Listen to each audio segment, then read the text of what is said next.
Okay, so there are many reasons why you would need to create empty files. So here are 7 different ways you can use to create empty files. So the first way that comes to mind is to use cat, and we can just redirect into a file and call it empty. Let's call it empty1 and hit Control D. And if we ls, you can see we have a file. The second way, and a very popular way to create empty files, is to use touch and then empty. Let's call it empty2. And we have another file. A third way that I could think of to create empty files is to redirect /dev/null to our file. So let's call it empty3. As you can see, we get permission denied, but we still created the file.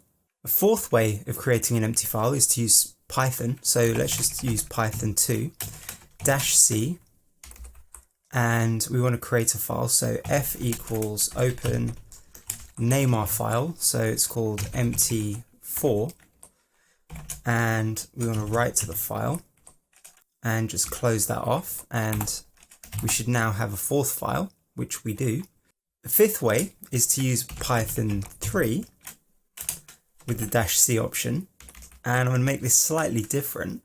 So f equals open, and let's call it empty5, and we want to write to that file, so w, and we're going to be nice this time and use f.close. So we're going to call f.close to close the file, and I need a semicolon there.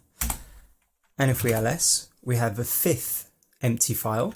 And the sixth way that I could think of, which is probably more keystroke efficient, is to just redirect into our file. So empty6, hit enter, and we have a sixth empty file. And the seventh way that I could think of, which is slightly less keystroke efficient than the previous one, which is to just append, redirect and append to our empty file. So let's call it empty7. And if we ls, you can see we have 7 empty files. So let's just clear the screen and ls-lah.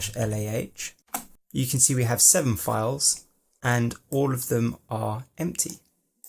So those are 7 different ways I could think of to create empty files. If you have another way that I haven't shown here, or even a more convoluted way of doing it, by all means throw that in the comments below, and thanks for watching. Goodbye.